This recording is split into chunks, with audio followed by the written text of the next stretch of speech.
Hello, and after a long hiatus and a gap, we're back with another season of Purple Ponderings podcast on a very interesting topic, which is generative AI. As you can see on the screen, we have my amazing friend, philosopher, guide, podcast mentor, and future co host of this season one of podcast, Nick Lamparelli. Nick, Awesome to be here. I think we're going to, if you're just paying attention now, you're going to want to listen to this whole thing because you think you're listening to Purple Ponderings, but what are you actually listening to? Stay tuned. This is going to be awesome. absolutely, absolutely. So, Nick, let's start with our usual, podcast episode, which is essentially me asking what I think are pretty interesting questions and Nick Mhm. answering them. So, Nick, why did we decide to do a podcast on this topic? Well, you and I got together after a long hiatus, and we were doing separate things, and said, this AI thing is very interesting, and you and I were deliberating on how ChatGPT and its take up has really shaken a lot of people, right? In many different ways. Like it's shaken people around, is this thing gonna take my job? Like there are literally YouTube videos on like use ChatGPT to write your blog article or your essay. So is it, for copywriters and content writers, is this going to take your job? Like what is happening here? And there's like a general fear of business owners of like being left behind. Like, what do I need to know about this that's going to help my business? Am I vulnerable to a competitor that's using AI? So you and I were going back and forth on this, and we decided like, when both of us, when we go online to search and research about this AI, too much of it is technically oriented. Like it's really, they want to jump in and teach you about large language models and neural networks and all of this stuff. And it's just way too technical to be practical. And you and I said, well, what if we did a podcast that specialized in being a filter for people to be able to make that transition and learn about artificial intelligence in a way that they can use and they can make it practical? Why don't we make a practical podcast around AI? Absolutely. I was just gonna say that to me, there's this I can't recall the last time where there was so much fear and excitement about a new technology, right? Or a new Yeah, yeah. technology in town. And I think generative AI has somehow done that. And so we're gonna use English as a language as opposed to Python or an R to provide the best guidance as on this topic, but not just talk about it, right, Nick? So what are we going to do on this podcast? Okay, so buckle your seatbelts. We when we discussed having a podcast, I think naturally it's like most podcasts are interview format. We can have people come in, we can talk to them about their thing, and there's a lot of practicality to that, but I think there's a limitation to the practicality. So we could sit here and just throw AI at you, but Pankaj and I, we rolled up our sleeves and we said, you know, why don't we put our money where our mouth is? Why don't we eat our own cooking? Why don't we build the podcast out from AI? Why don't we use AI as a mechanism to facilitate the creation and the maintenance of the podcast indefinitely for however long we want to do this, and we'll show our work. So for those of you that are listening, we're going to be building this podcast using AI. So AI will help us name it. AI will help us pick colors and a logo. It'll pick the intro videos. we're going to use AI where we can to essentially build the podcast for us. And we're going to show our work as well. So you could probably already see there's another guest on this particular podcast. That's my Fathom AI guest who's taking notes. And two guests that you aren't seeing are two additional AI note-taking tools. And while we're doing this work of building this podcast using AI and showing our work, we're going to document this and share our results so that you, the listener, can take advantage of the work that we're doing and the insights. Is there a note-taking tool that's better than another? How do they compare and contrast? How you might think about using a note-taking tool or ChatGPT? What's the difference between ChatGPT and Bard or in Microsoft? So how should you go about thinking of using AI so that we can reduce the fear barrier and we can get to a more practical state? So we're going to roll up our sleeves and show our work. Absolutely. I think one of the things that we're trying to do differently this time is also kind of the community aspect, right? That's really important to us. If what we produce and what we talk about and share is not adding any value to anybody, then we've not done our job, right? So, and there's no way for us to know other than getting that feedback. Well, there's still going to be value, because even if Pankaj, if a tree falls in the woods, right? Like, yeah, there may not be an audience for this. I think there will be. So we'll make this very entertaining for you. You should just keep coming. But with that said, we will document this research. We will make it available. So if you might be ultimately reading our research, or hopefully we can get this into databases that you can come and mine through. So we think that there's a high degree of value, even if it's, Pankaj, even if it's just for you and me, and no one else is listening. Absolutely. I was just going to say that, at the very minimum, what I'm hoping is at the end of it, both you and I have more knowledge about AI than we do today, right? And I think that should happen if, as we go along exploring this technology from all different angles. So now we will be, in addition to our own research and playing around with the tools, be interviewing a guest. Yep. Right. And so the only criteria is that that guest should know more about the AI than us, which isn't a high bar. It's actually a pretty low bar. And hopefully they're influential and they actually know a thing or two and can provide some insights or wisdom. Absolutely. And so we're planning to do this once in 2 weeks. That's the cadence. But Nick, if I were to ask you, what can people expect, right, in terms of this output and the content from this podcast?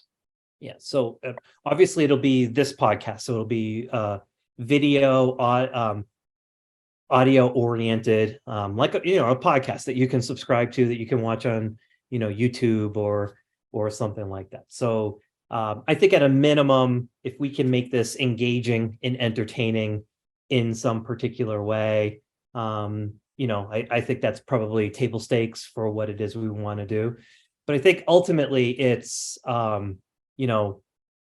taking the video audio, confirming or translating it into written word.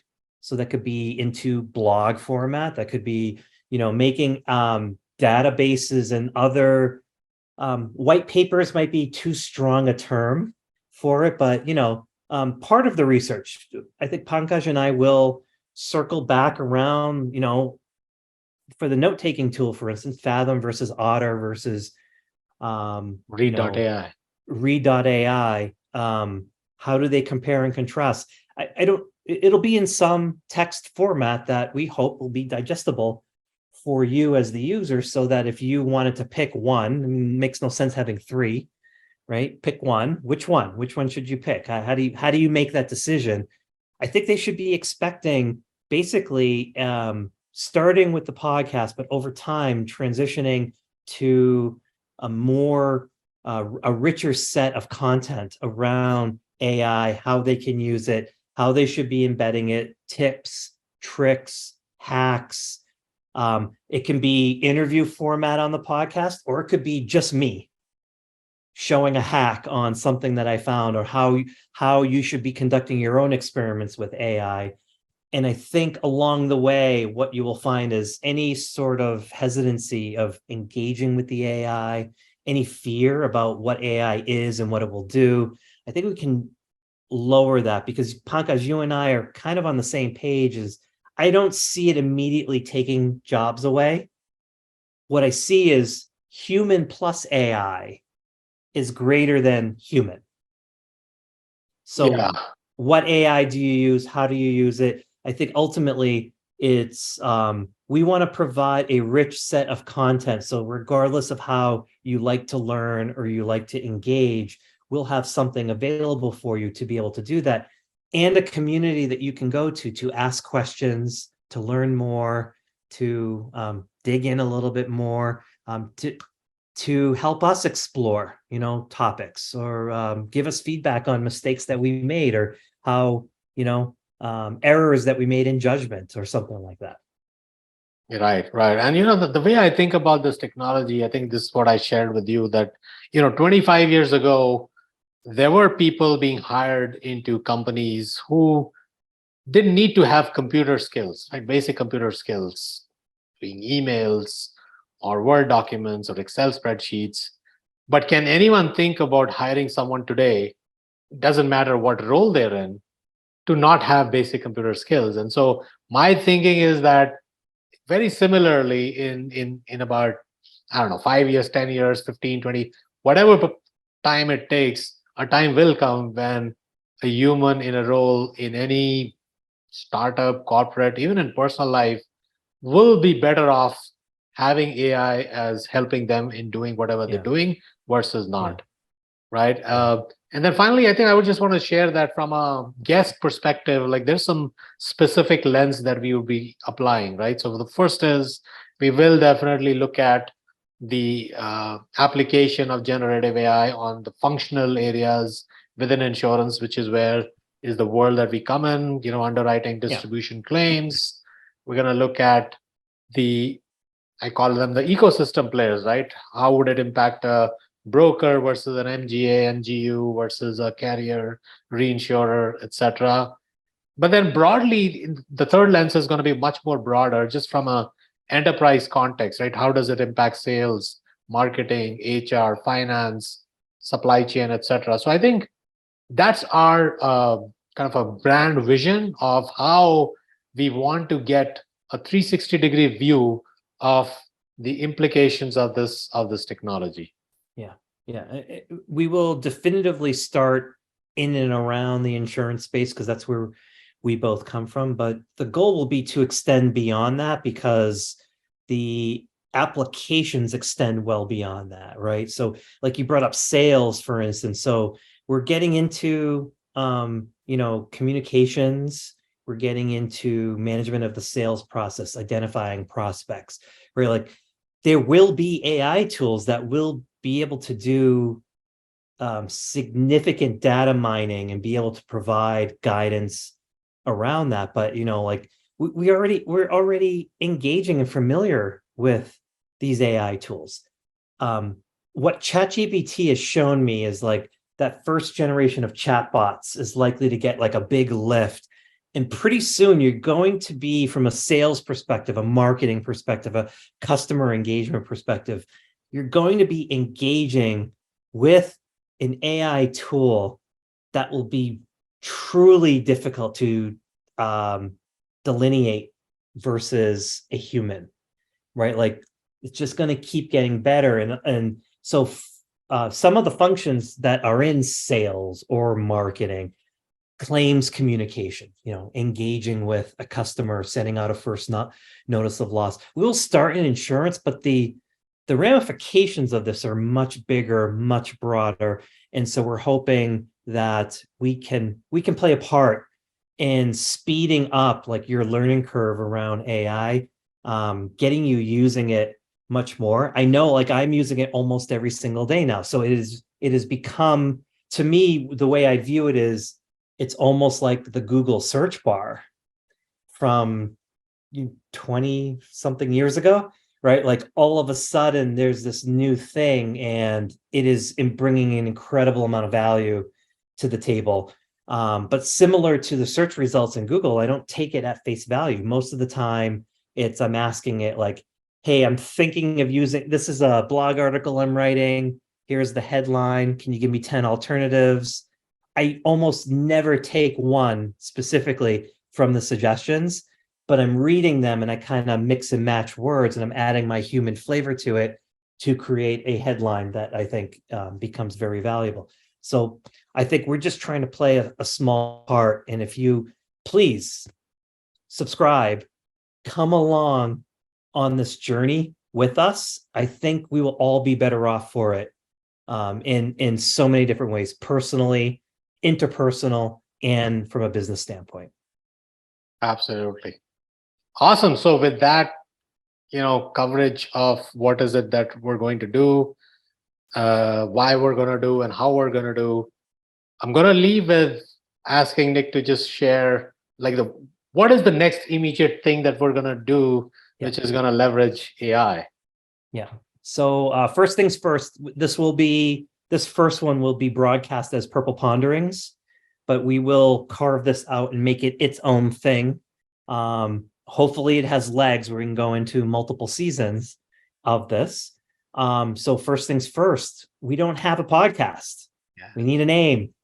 We need some things around that. So the first thing we're going to do is the next time you see us, we are going to examine the different AI tools and ask the AI to help us name the podcast. So we'll go into some rough prompting of the AI. We'll do some apples to apples experiment. If you give the same prompt to 2 different AI models or 3 different AI models, what kind of results do they bring back? So we will do that in real time and you will see it and we'll share the results with you. And of course, we'll have our note-taking AI in the background to create summaries of this. And so next episode, name the podcast. And then I think subsequently to that, Pankaj will pick out an intro, maybe some music. We'll have the AI build the music for us. Our goal is to build a maybe the AI can fix that, self-sustaining podcast that can almost run on itself. But not too much, because who's going to replace Pankaj and myself? There's no model that can replace us. Exactly. I think what we're trying to accomplish is if they do this exercise right, anybody would benefit from knowing what's the best way to launch a podcast with an AI helping them, with that podcast. So I think we'll look at all these different aspects: name, audio, video, brand colors, etc. Put it all together and go from there. Also, I would request you to do 2 things. One is definitely subscribe to us and tell us whether this is of interest, why is it of interest, and also if you have any recommendation of guests that you think we should interview, because that's a great input. We want to talk to people that people are interested in listening to. We certainly have a very long list of our own, as a lot of people we know are influencers and technology leaders. But given how broad this is, I would welcome the suggestions from everybody else. Exactly. Yep. Awesome. So Nick, let's wrap up this one. Anything that you want to say in closing?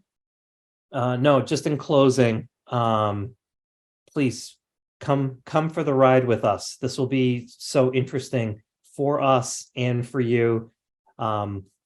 Watch as as 2 natives, or not natives, 2 beginners in AI engage with AI to help us build this thing. So truly, you can see how you can use these tools on a day-to-day basis to build things of your own. Follow us. Come for the ride with us. Great. Well, on that note, I'm gonna wrap this one up for now. We'll be back very soon doing the things that Nick mentioned us doing. So stay tuned. Take care. Until next time.